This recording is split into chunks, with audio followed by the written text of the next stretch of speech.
All right. So, uh, the drama library is this really cool space that has a lot of plays, some of which are published, which are unpublished, that are on the library and that can be accessed by Indian playwrights. And we were thinking about what is the best way to get more and more people to engage with the website, to to know what's going on the in the Indian playwright scene, and to kind of build a community of readers and writers who can be in conversation with one another. And we came up with the idea of a reading room and a conversation following the reading, so that we can also, we can engage with the play and then also with the writer of the play in a more interesting kind of way and understand, talk about ideas around the play, etc. So, when the first question that kind of jumped at us when we were planning this was around the idea of what does it mean to tell an authentic story? Especially when as writers we end up having to write lives that are not our own. Any character you write, anyone you write, like if your play has 3 characters, it's likely that 2 of them are not you. And so yeah, what does it mean to write a play that will always involve characters who come from different lived experiences than you? I'm very sorry about that very musical truck behind me. I'm in the hardcore hinterland of UP. But yeah. So basically, this was a question that jumped at us, and then we explored this question when we spoke to Neil Chaudhary last month, and he spoke about what it meant for him to write Still and Still Moving, which talks about a queer relationship, but then also explores a lot of aspects of. So it's a queer relationship written by a cishet man, and that's one way to look at the play. But then there is all of these other aspects in the play itself which resonate with his life and why he wanted to tell that story. He wanted to talk about the messiness of love and the messiness of a love story and intergenerational love and a bunch of other things. This time we are exploring the same question from a different entry point, and that is through Deepika's play, because Deepika's play is in constant conversation with the question of what does it mean to tell my story, what does it mean to see myself on stage, what does it mean to, how do I see myself, how do I find myself, how do I give myself a voice, and she's constantly exploring that question through the play, and then she's also exploring the counter voices to that question through her different characters. So without more this one, I'd love to open the floor and hear from Deepika on her thoughts and her experiences of writing The Playwright Is Dead and what you feel about a lot of these things, and then we can open the floor. So how we'll do this is that Deepika will give her opening statement, 10-15 minute piece where she will talk about her experience, and then we can open the floor and just take it from there. Cool? Deepika, over to you. Yeah, and thank you, Falguni, for doing this. And thank you to the Drama Library and Bhasha Center for thinking of engaging with The Playwright Is Dead in this way, in this very in-depth way. I think it's amazing that this space exists, that this website exists as a resource for anyone who's looking to read new writing, original writing from contemporary playwrights writing in the country today. And so, I mean, it's close to my heart for several reasons. The fact that it's it's been initiated by a dear friend of mine who's also a colleague of mine, Vivek Madan. So there's lots of, sorry about that, there's lots of wonderful things here. And I know that you read Neil's Still and Still Moving is play I like very, very much.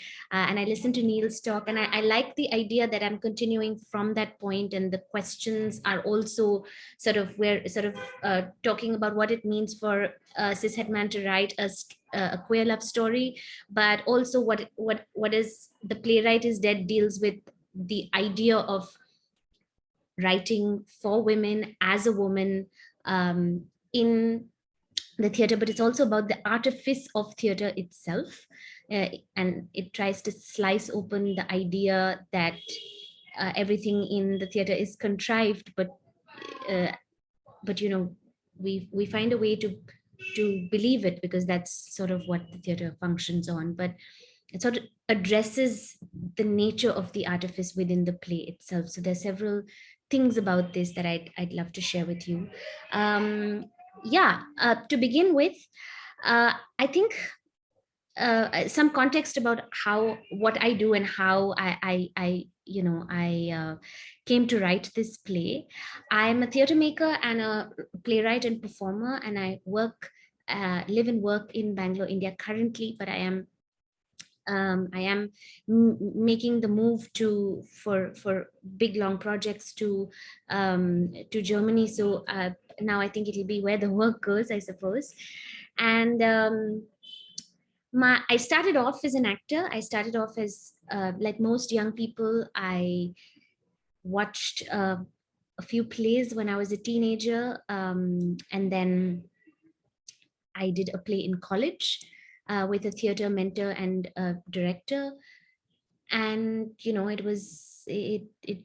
it fascinated me, and I began to then go and work with other directors in the city. But I was still an actor. But very, very soon, I think I started doing this by the time I was about 18, 19.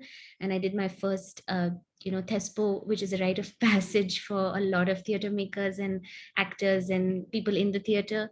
So we took our shows to Delhi, and no, to Bombay, and we had one in Bangalore. And so it felt like, and I worked as a journalist for a couple of years before taking the plunge into full-time theater. And then I felt like I was reading mostly texts from Europe or America, and I was really not represented in these plays, not because of the not only because of nationality, but also just ethos and lived experience. And I didn't feel there was much for me to do or take anything away from this anymore.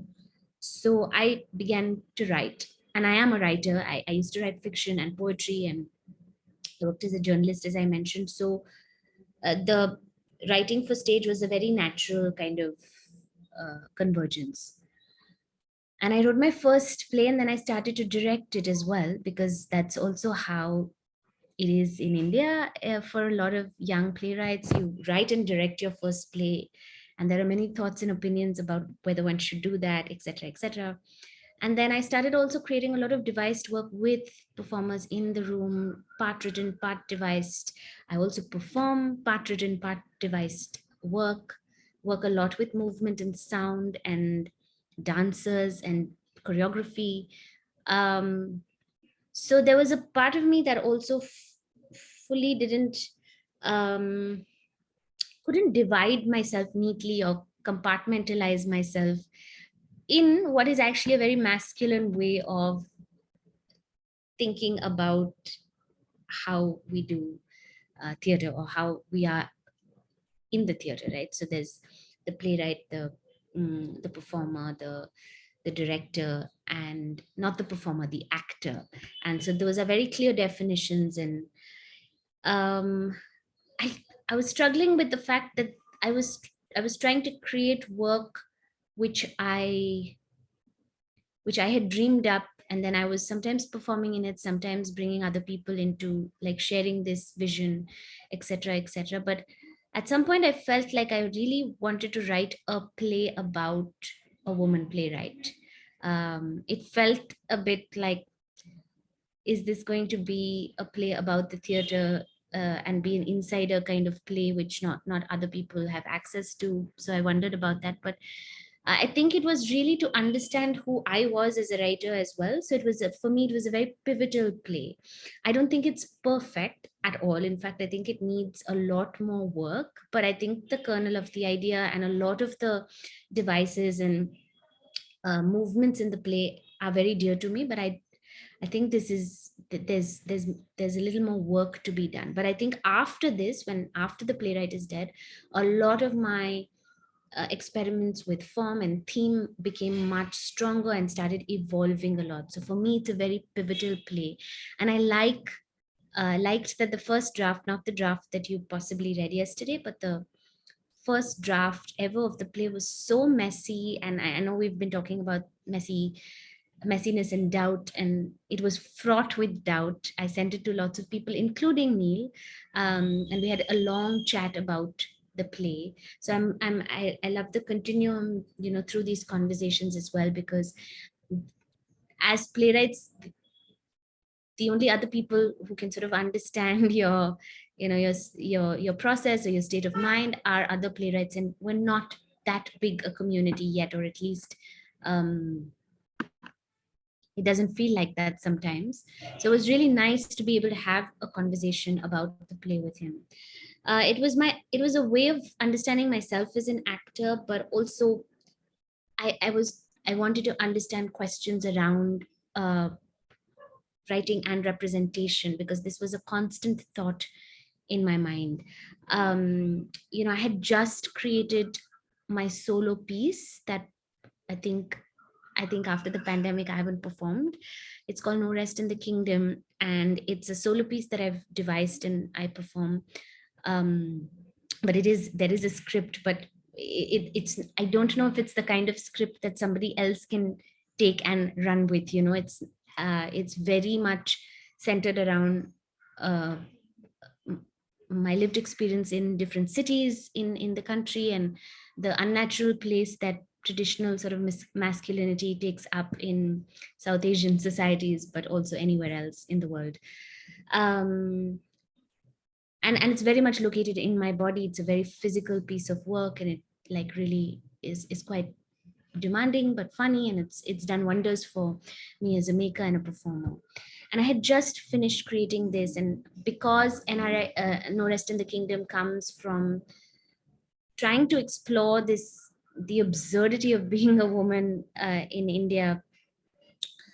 I was talking to a lot of feminists and reading a lot of feminist literature, talking to fellow women performers, because I thought like that is a really valuable resource, and there is a wonderful tribe of them around me, a wonderful community of them, not just performers but producers. For example, the two women producing the show, Sandbox Collective, Nimi and Shiva, my friend Sharanya Ramprakash, who's a theatre maker and a playwright and an actor, Dia Naidu, who's a choreographer, dancer. Um, so I was having a lot of conversations with different people in the performing arts, and several others. These are just names at the top of my head.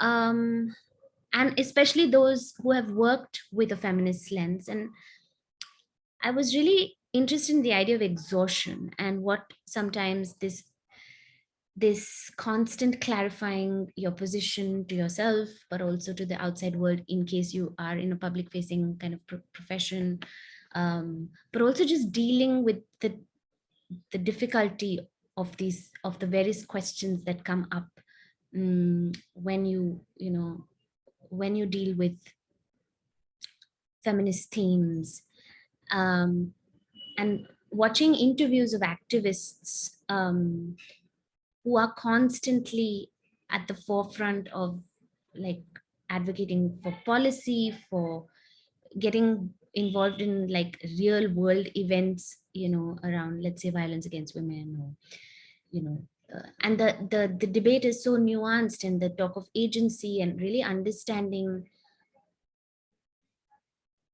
how we sort of relate to the world. What does allyship mean? So many things. There were so many questions that I had, essentially.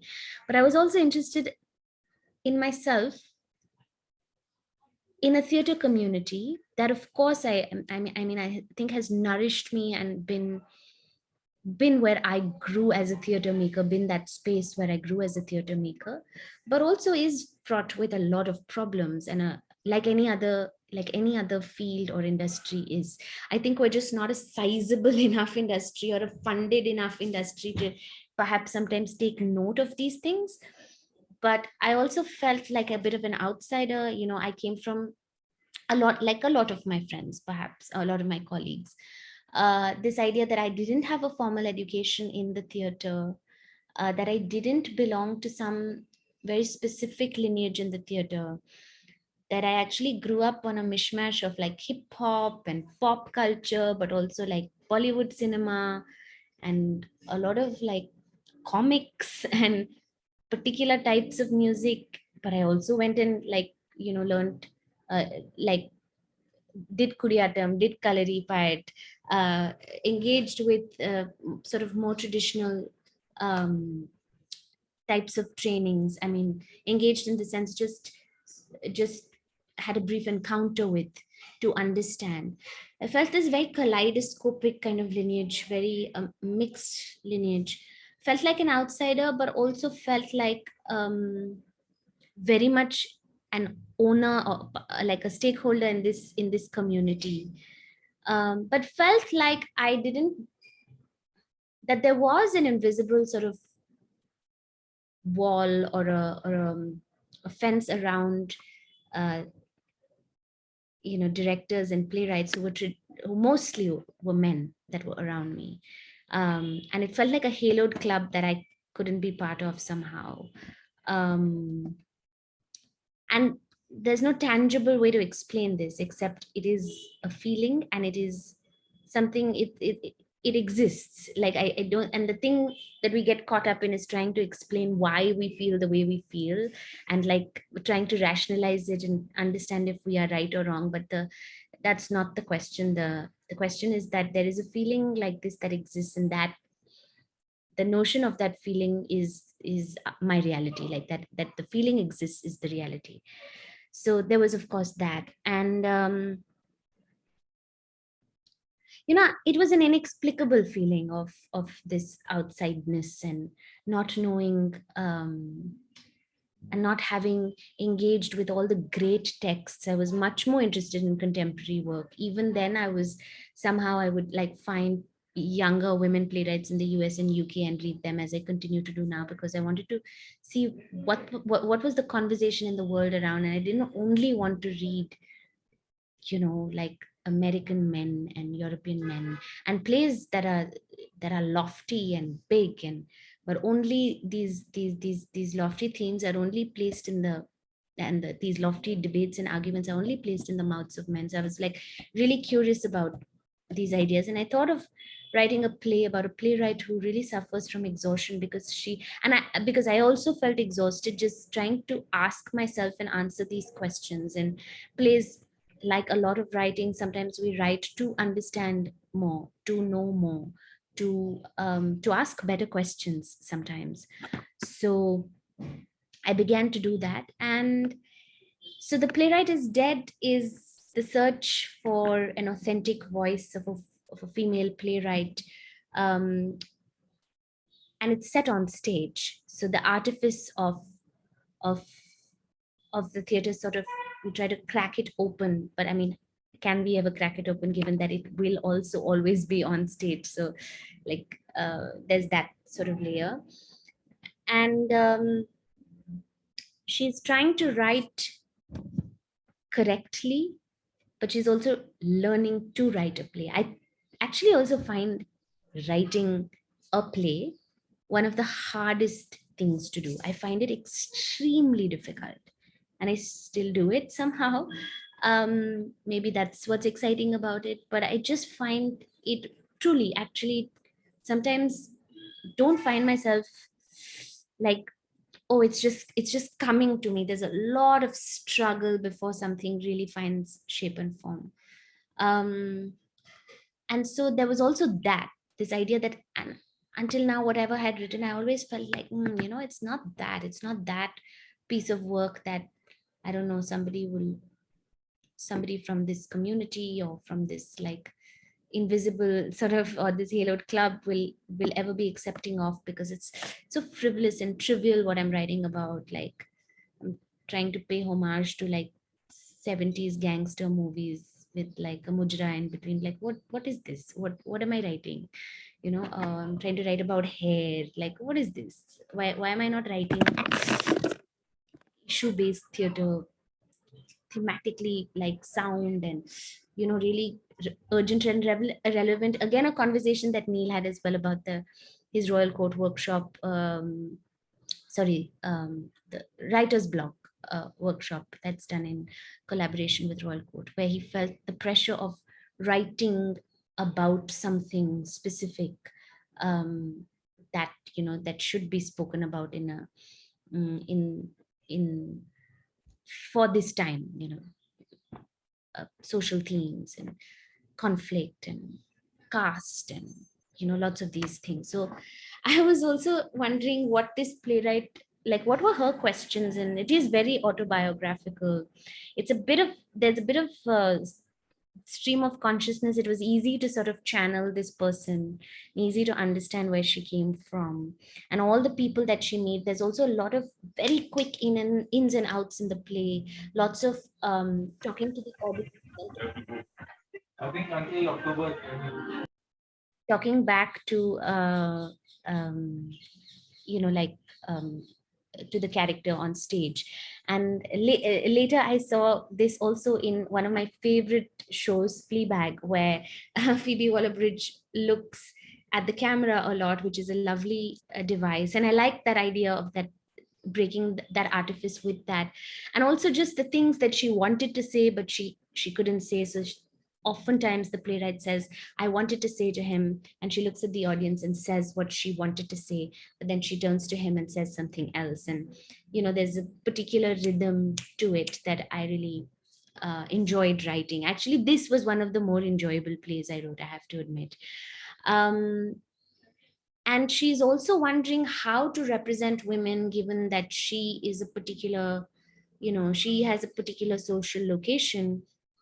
So how should she, and it doesn't get into the details of who she is and her history and things like that. You understand her through her writing, or through the things that she wants to write about, or through the people that she meets, and also the plays that she writes. So I think there are like 2 or 3 plays that are, you see scenes from the plays that she has written, and you also see her evolution over time, but you hear a lot of like snippets about various other plays that she has written. Also, I really wondered, can I actually have a real career as a playwright in a country like ours?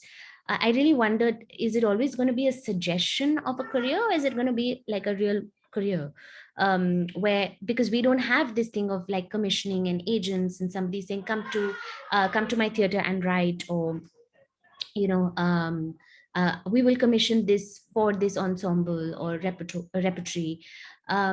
We write and then we hope that it gets produced, and sometimes it does, and mostly it's our friends or it's us, and we do a few shows because we can raise a little money, and then it shuts, and the playwright doesn't see the project have a life and a journey. um, we don't engage with it in a sort of more academic sense, and also in a more craft based sense, to write several drafts, to work with a dramaturg, to get the play really to a point, or to an iteration which is, then you can say, okay, now I can stop. I don't think you ever finish, but at least you can say, now I can stop. So these were all questions that were plaguing me. So it was also a little bit of fantasy to write about this woman who actually had a career as a playwright. So so I guess there was a bunch of things going on there. And so the question of metaphor is very heavy in the play. She's being told to learn what what metaphor is and serious metaphor is, and she's being schooled by an ex-boyfriend who's also a playwright. She has a theater teacher who also is an artistic director at a at a theater in the city, who she has a sort of like she has some interesting interactions with. Then she also writes about a very first play that writes um, she writes about something that a friend told her in confidence, and she sort of uses that to write her first play, and it gets staged in this youth theater festival, very much like Thespo, for example. And then the play comes back to sort of the girl who told her about a particular incident of sexual violence, comes back and says, how could you write that play without my permission? You never took my I never consented to you writing that play. And so she wonders about that.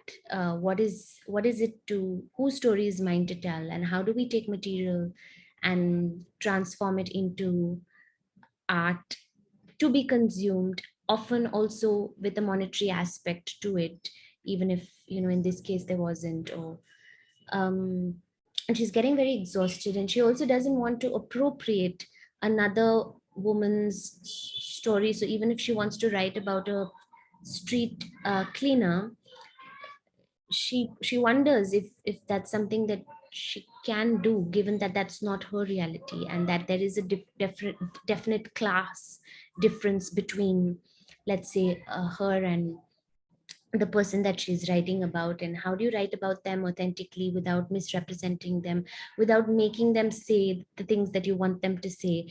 But that is also essentially the nature of creation as well, where we fabricate and we create dialogue, and we create drama through through the words and actions of the characters that we create. So there's a bunch of questions that I try to address in it, and I don't think they're answered really, but I think they throw up more interesting questions. And they also sort of really, they really kind of splice open the creation and bring the playwright closer to the audience, and the idea that actually playwrights and the audience don't ever come face to face. In a sense, there's always the stage and the ensemble of actors and the director and the technicians and the designers who sort of who then manifest the playwright's script and create a piece out of it. So there's also this idea of the playwright directly talking to the audience, though she is played by an actor. So again, like, there's a bit of negation of that. Everything is, like, I think in the description it says everything that is proposed is negated and navigated through and questioned and ripped apart, etc., etc. So there was all of that. Yeah, I think it it it really gave me a way later. I think a play is like a, a rung in the ladder for the next one that you write. And it's not a linear journey, of course, and it's not about going upwards or forwards. That's not what I mean. But I mean, for me, because I think I find every play it feels like an education in something. It feels like an education in craft and form, in in an approach to an idea, in structure, in I feel it like opens doors for the next thing. And in that sense, the Playwright Is Dead really gave me a way to also answer some of these questions for myself as a writer. Whose story is mine to tell? And if I choose to tell the story of someone who is not like me, or is, doesn't occupy the same social location as me, then how do I write about them in an ethical, authentic manner?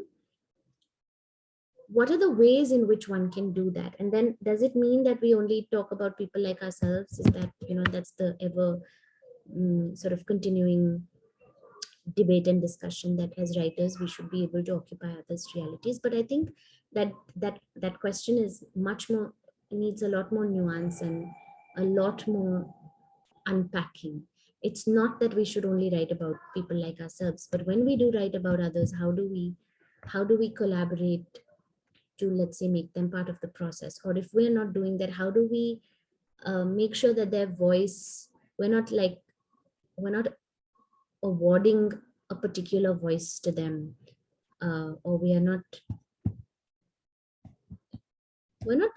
not appropriating their lived experience. And those questions sort of, I feel, have been answered in subsequent plays. And then of course your obsessions change, because currently I'm really interested in like a very formal aspect of writing a play about four women, of like two sisters and two daughters. uh, so it's a very formal sort of exploration in a sense, of how this breadth and expanse of time can be given to the audience or can be presented to an audience. So yeah, in that sense, I'm glad that you have chosen this play and not any other to read, because I think it has been very pivotal for me as a writer. It's also a bit tongue in cheek in places. I think it has a lot of references to types of people in the theater, and I worry that it becomes too much of an insider kind of play, like only that the theater community will understand. But it's, at least from what I understand, because various like young people and like various people have read it, and they've said that it could make for a very interesting staging. And but yeah, of course it resonates with um people who are familiar with this world a little more, I guess. um yeah, it is messy. I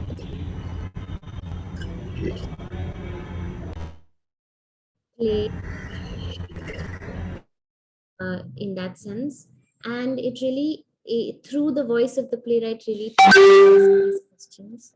So I do hope that, um, I do hope that I'm able to do another draft of it, and I would love for it to see uh, a production at some point, just to see what that would look like, and in the hands of a director. I also decided with this play actually that I wouldn't direct my own work, not all of it. So, for example, this one I really wanted to just be a playwright on this, and I was trying something. So I wanted to see what it would look like in the hands of. Okay, thank you so much, Deepika, for the journey of that play and the various questions that it throws up. Should we open up the floor now for others who want to contribute and ask questions or just take the conversation forward? Maybe I have some thoughts of my own, but I'll wait for someone else to go first in case someone wants to. No? Okay. So actually for me, I wanted to share with you, Deepika, because hello? Hello?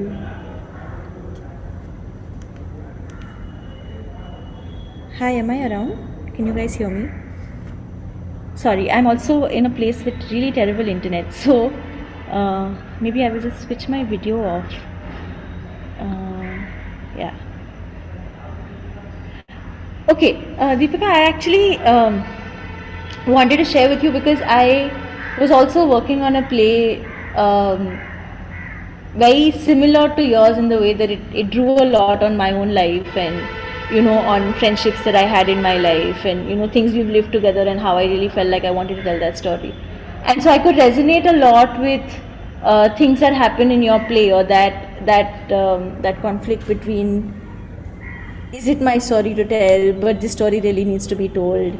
And I know I went through that constantly, even though my friends who I was writing about were fully on board and said, yeah, you must write it and you must tell the world about this, what you've lived through. But it's still constantly, it was constantly a struggle. And I think that this kind of representation also takes the conversation of representation into a completely different direction, because otherwise it's like you who belongs to this identity representing you else who belongs to this other identity. But here it's like you're representing friends, people who have shaped you in many ways, people who are a part of you in many ways, people who you shape. It's kind of like a very intimate type of person you're representing, and I think that the messiness of that is of a whole other level, or at least that's what my experience has been. But at the same time I feel like, isn't that what we eventually write about? Like I don't think any writer doesn't do that work of ultimately drawing on people who they know well to create characters in their play. And so, yeah, I was curious. I mean, that was my first curiosity to hear what that experience was like for you.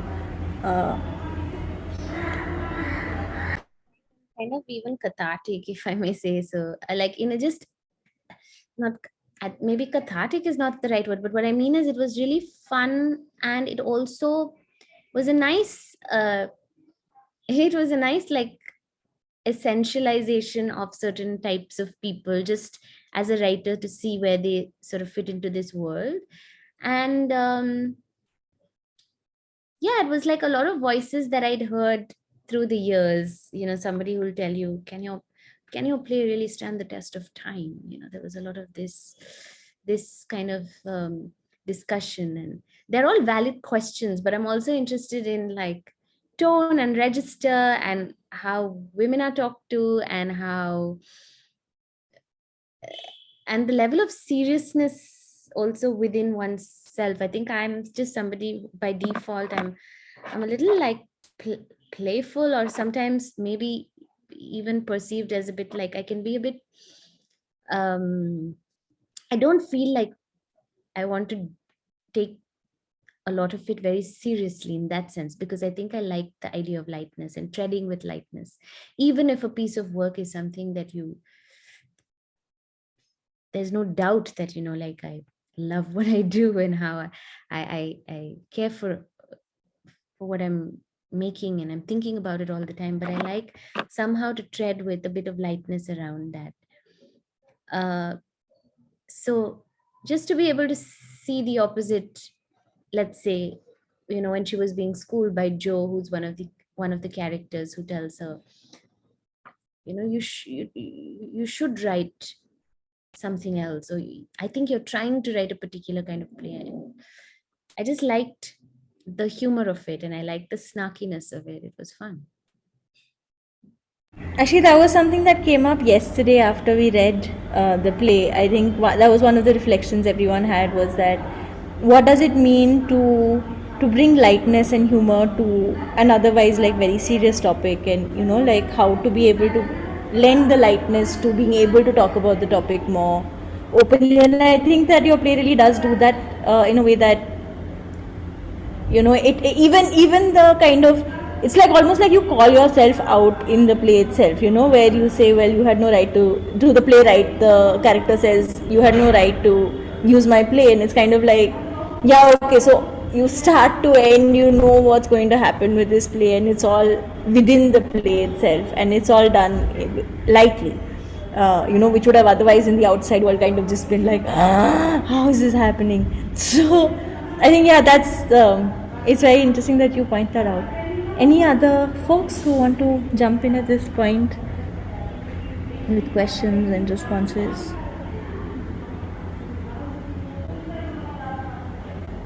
Anjana, maybe you want to go. I have a feeling that you do. I mean, I could, but yeah, I know. No, I didn't have any question. I don't have any questions. But it was very interesting reading that, especially just the exhaustion of the playwright, which really just translated from that screen to, it's something I think all creators carry, as in female or queer creators. But what is interesting is that my peer Ashmita, she always sort of does with this feminine centric. It's extremely feminine, her works, whatever she does. It's very feminine, a lot of that, and she brings so much humor to it. And her way of approaching it is so, I don't know. It's just translates so much more, and it's just great to, like, not take yourself seriously, especially because all those voices that keep saying, right, like, when one just starts writing, or when one person decides to do that as a woman, and like Joe, there are so many Joes out there. There are so many Joes out there who would come and be like this and that. And legacy is a huge thing, by the way. I don't understand the obsession of theater makers, like, with that thing, but they really make it into a big deal, and it's always like everyone thinks it's okay to sort of like give their opinion and like say that no, you should like do this in that particular way, while they don't tend to do that with most other works. I don't know why that is. Because like I don't know, maybe because we're like more open to like talking about stuff. Like if you're doing a play, you know, you share it with like at least if I am writing something, I'll share it with like 10 people and like really have discussions or whatever about it. But that's really not it. Even when we were in class, like, you know, people, men, boys, whatever, they wrote like this, and then they would only take like feedback from like 2 3 people and all of that, and it was like no, that doesn't go with this and all of that. So I maybe because of that, I don't know, I'm not sure, but like it just keeps we ourselves, right, like we ourselves keep putting ourselves down so much. Every sentence we write, it's like judged and critiqued by like the 10 voices, the Joes within us and then the Joes outside of us. So yeah, to just see that, Yeah, definitely there are Joes within us. Yeah. yeah, to see that out, see that play out is in that play is just quite beautiful. And interestingly, we had in school, like we had read your gender vendor ka application for the hair one. I agree with it. And it was so lovely, and it was just I mean, no, but like I think we all of us should be writing about stuff like that, right? Like hair, whatever, all these stuff, because like no one talks about it. No one talks about it. No one really knows. No one really cares. And I understand the need to sort of like stage all these serious plays and all of that. Yes, but what of the feminine experience that just never comes to the, I mean, screen, okay, maybe a little bit has been there. It's come out. Like we now have started talking about the female sexual experience. Like, you know, now is the first time I hear someone doing a play. I've never seen it on stage to sort of like, you know, a sexual experience, or just, yeah, like talk about hair, talk about intergenerational trauma, whatever, through hair or whatever. So it was just not that yours was, I don't exactly remember, but it was just so, it really resonates with me as well. Like hair is an integral part of like I want to write about my hair, which is a whole different thing. But yeah, just to read that and just so that like people walk in and like don't treat it as something which is so, I don't know. But yeah, it was just very sort of comforting to see familiar, similar voices and to approach it with the way that like only women or queer people would be able to do. Like if any other person would have made it, like it would have been, well, mostly boring or a disaster in some other way. I'm sorry, but like that's what I've seen at least. So yeah, I just like inherently more fun to just see those voices represented, whatever the location or whatever, at the end of the day, just to see that on stage, come alive on stage. So yeah, just thoughts. Great. Thank you so much. Thanks. I don't really like, yeah, I just feel like you said everything that you needed to say, and it was really nice to hear. And thank you for saying the kind things that you did. But also, yeah, I don't really have a response, but it's great that like, yeah, we have to be in conversation with each other through our work. That is the, and I felt the the sore need to do that. I felt like a lot of our work wasn't in conversation with what is going on in the world. And I don't mean we have to pander to like a Eurocentric sensibility, or we have to pander to some like invisible international jury or any of that, but rather to see what discourse is and then write. Popular culture is a great way to keep a pulse on what's happening in the world. It really interests me actually. So that's where I get a lot of my like understanding of the world from. And yeah, and I feel like I write to I don't know, some other woman theater maker sitting somewhere else in the world. It's like each plays a letter to somebody else, without sounding too cute. I had a Any? No, no, go for it, Falguni. No, I had a question. Like what you were talking about earlier of the plays that you were reading, the people you gave by playwrights you came across, they weren't really talking about what what a woman wants. It was like all the heavy discussions were done by men, you know. And this is something I faced when I was studying in college, and like all the plays we would do, like it just seemed like the guys had like the best parts, you know. Women were just like standing, they were just there. And I found myself wanting to play the guy roles, like in auditions and everything. I would pick like a monologue by a man to, you know, show that, you know, my acting chops or what you call it. And then later, when I started writing my own work, uh, I didn't want to write from my own life. Like it, like there is a, that I felt like there's like a wall that I don't want to open up everything, and so I started gravitating towards writing about other people.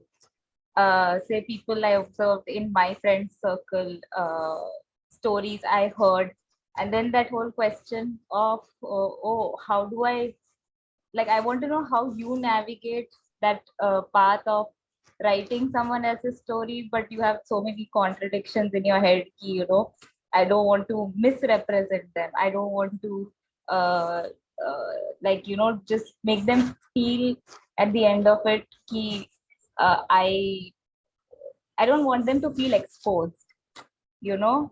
But at the same time, you're like, how do I take their permission for the story, or do I like take some part of it and like create something else out of it? Like, yeah, I'm curious to know how would you navigate that? How do you navigate it? Yeah, well, I think I navigated it through this play in a way that was really like it was response to these questions as I mentioned. But otherwise, I think we have to also like, at least I try to understand who I'm writing about and why I'm writing about them and what they mean to a particular story. Mm, and I don't tend to actually, let's say, like if I were to write about somebody who was from a completely different social location than me, and if there was inherently a hierarchy in that social dynamic, so somebody who came from a different class and caste, and even just like their lived experience was very different from mine, or if I were writing, let's say, about a trans woman or a trans person, like I think I would collaborate with them. I would, that would be my way of doing that. uh, i would I would need their like consent, and I would need them to have an active role in shaping it. But I also then think I'm not the best person to do it actually. And I feel like, yeah, I have very conflicting, and I'm still answering these questions and trying to figure them out. But I think the people I write about, um the women especially that I write about, are women who I have closely encountered. So in a sense, they are somewhat people like me, but I think they're like, I think the device of also talking about that they are played by an actor for me works really well. Like when I expose the idea, expose the actor itself. So the actor is taking on this role, or so I like that very much. A lot of my work is like that. In between scenes, there's a liminal space where the actor emerges and the performer is seen by the audience, and then they sort of take on the role of someone else. I like that way of being able to do it because it's also the truth. It's like, it's kind of that's how it works, right? So yeah, but I don't think there's ever like one answer to this, right? You'll always have to negotiate this, always have to navigate it carefully. 10 or 12 years ago or 15 years ago, we wouldn't even be having this discussion. Now we are having the discussion of what is appropriate and what is yours to tell. If you benefit from someone else's story in any way, whether you get recognition or you have monetary gains, you are you are benefiting from them. So the imagination is a great way to counter that. So you write from imagination, you write from complete a sense of complete fiction. Even of course it can be argued that we're always drawing from our life, blah blah blah, too, and our life experiences and people that we know in order to create these characters, etc. But there's something to be said about a complete fictionalization in that sense. But I don't have an answer like that. I think it's more questions, like I've said before.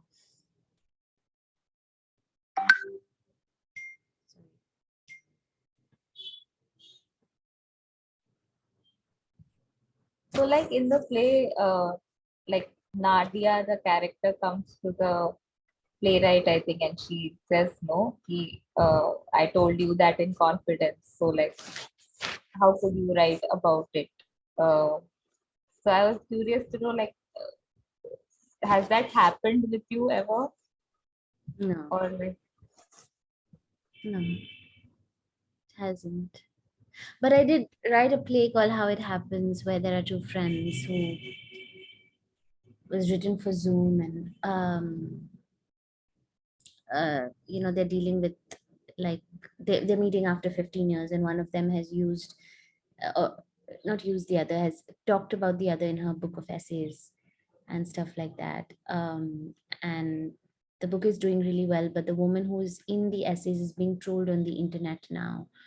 And there's again, like I said, I think it's a continuing discussion, a continuing occupation. If we share an experience, we've shared it half and half. So can I just take it and run with it and make it mine? How do I do that? How do I do that with your permission, your consent, and also your approval of my version of the truth, or whatever, at least the truth of the work. So these are, like, yeah, I think I've tried to address it in another piece of work as well. Falguni, like, if I may, if they want to go first. Neeraj has a question, Deepika, in the chat. Uh, yeah, what's the first thing you create or establish while writing? Is it the characters or the form or the space? I definitely a little bit about the form, to know what form supports this piece of writing, this piece of work. A lot of backstory work on the characters. It's almost like just writing their diary, almost, like, it's like the character writing their own journal or something like this, to really understand them and know who they are. And it changes from play to play. So, and space, yes, in the sense there's something about mood and atmosphere that I try to work with music to create that for myself. And then I think the writing of the actual play itself happens like a few months later. But first, it's all these, like, prep kind of things that make a lot more sense for me to do that. Yeah.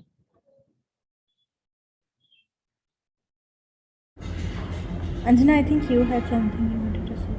Yeah, no, I was just wondering, like, you're basically talking, you were not talking about like a hierarchical relationship, right? Like, you're talking about like interpersonal relationships and how you navigate that when you write that.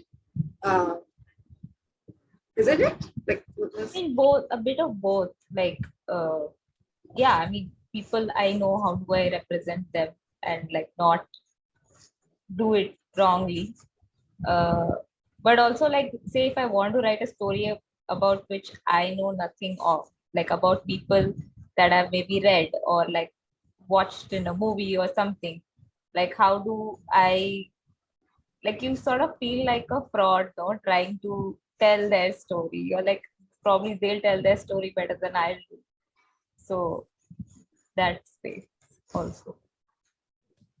I don't know, but like I mean, what I tend to do is especially not something which is hierarchical or something which Nahar story, like this one took and made it into Nadia, the playwright, and that is not something definitely like that's something you should like take consent from that person to like especially yeah, that's different altogether. But like I think in terms of like interpersonal, I understand the feeling of being a fraud, but I think when we write, when we are writing characters, like even though most of them are based on like whatever people are around us, like don't we tend to, I mean I'm trying to understand, like don't we tend to like we don't, unless we're writing like keeping a very specific individual in mind, unless we do that, aren't we like constantly sort of like mixing and mashing everything, like with different people? Like I tend to give different characters a lot of things which like I picked up from somewhere else, like something I picked up from my mother or my father that goes into some other a friend character or 15-year-old girl. But like this is something which I've picked up from 15-year-old. Sorry, I still feel like I'm 18 or something like that. But yeah, 20-something-year-old girl. And some they have this quirk of like something that I saw my uncle do or my auntie do, or like stuff like that. So doesn't that sort of like, I don't know, when you create, yes, of course, and isn't that our judgment of these things that comes into play? So then I know that those people can tell their stories better, but I think in a way we are not telling their stories. No, we're telling, like, it's our judgment that we are bringing onto the paper. And yeah, I don't know if I'm making sense, but yeah. Yeah, absolutely. And you have to, I think you have to also find what works for you and what you can be okay with, and how much of that you're sort of willing to defend for yourself, and for the choices that you make. So yeah, I mean, this question is, I think it gets trickier when they're interpersonal relationships. I think it's somehow, I mean, there's the conversation is really between the person who is represented and the person who is representing. When it comes to like the thing that is bothersome, or that is a problem and opens up a whole can of worms, is when you write about, let's say, a white person trying to tell a black person story. We've seen so many movies where we feel like this is yet another white savior story, or a white savior point of view. So I think it's that question, right? Like, because you're then dealing with history, and you're dealing with extremely violent histories that have been like people have been misrepresented and shown in a particular light for years and decades and centuries. And so that's, I think, the more tricky and more essential one to navigate. With interpersonal stuff, yeah, I mean, it really depends on your relationship with that person, also what the incident is and what you're, but when it comes to assigning, let's say, a tick, or giving a character a certain like trait, I think that is, I mean, yeah, we have to draw from somewhere, and I think it's allowed. And you have to, I mean, again, it's very personal, and it's very, very much to do with what you're okay with as a writer. What am I okay with? And we also know our intentions when we write, and we know what we're trying to do. What is the larger purpose of this thing? Is it essential to the work?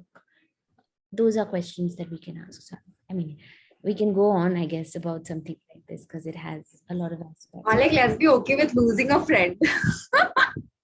I mean, greater sacrifices have been made for art, right?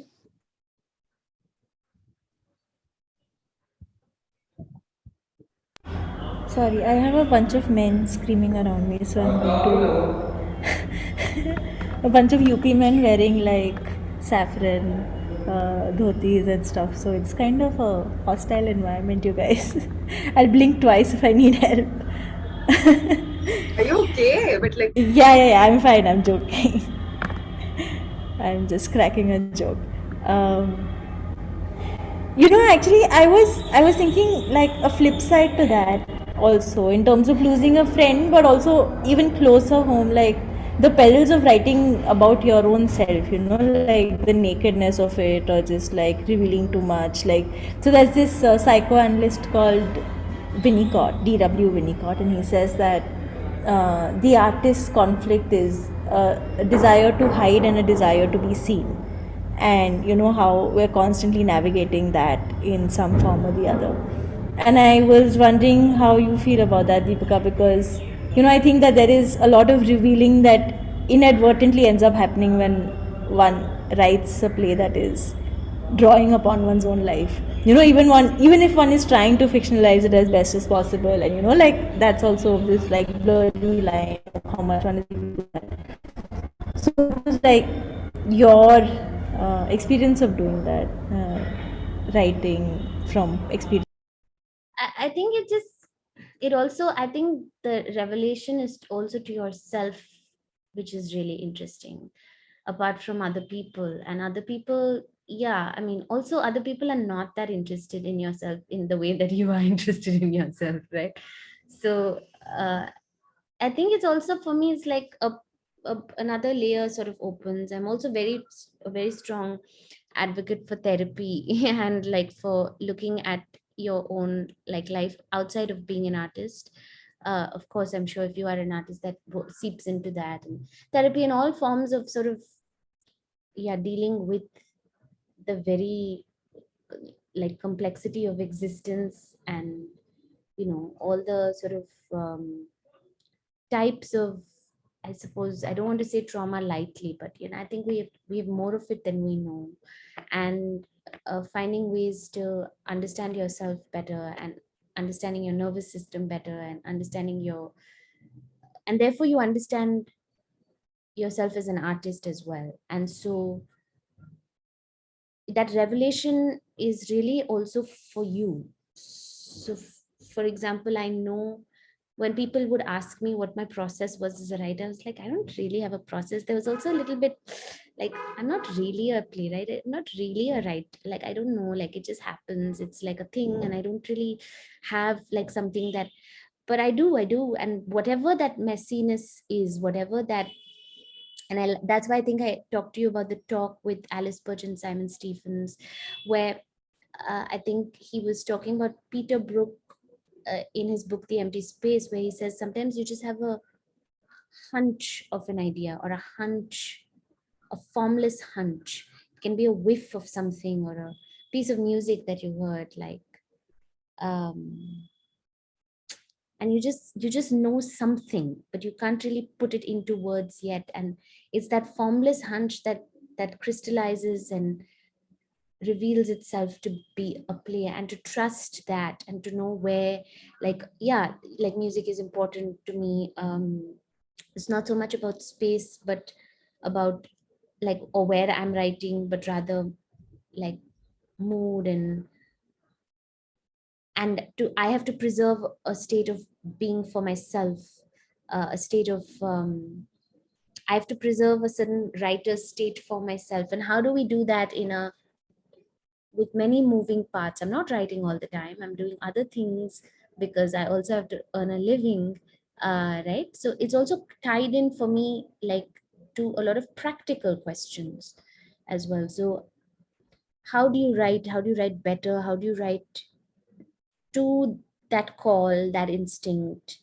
um yeah, I mean, it's a nice way to keep looking at yourself. And of course, if you are in a form of like any some form of therapy, especially where you are articulating certain experiences of your life, then it feeds back into the work. I mean, Winnicott is beautifully explored in Are You My Mother by Alison Bechdel, who is one of my favorite, from whom the Bechdel test comes. And her graphic novel, Are You My Mother, is a beautiful exploration of patterns, of psychology, of psychotherapy, of Winnicott's revelations, of psychology, and they're so complex, and I sometimes even, it's difficult to say what the book is about actually, because it's so many things. I think that would be a great read as well.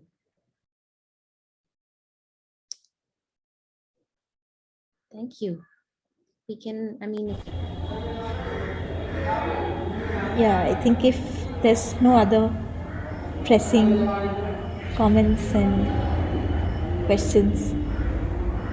Okay, thank you so much, Deepika, for joining us, for making time in your incredibly busy schedule.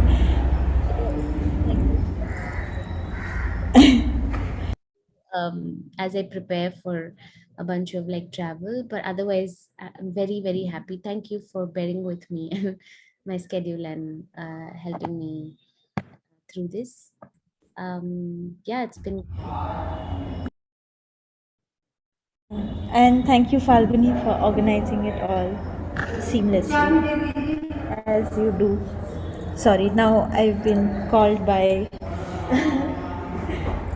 work I here. just want to Sorry, say just that give me line about the meager, mediocre women making work in the play. That was just very sort of reassuring. So thank you for that. It was very, yeah. I'm glad that resonated. All right, folks, thanks a lot, and Thank you.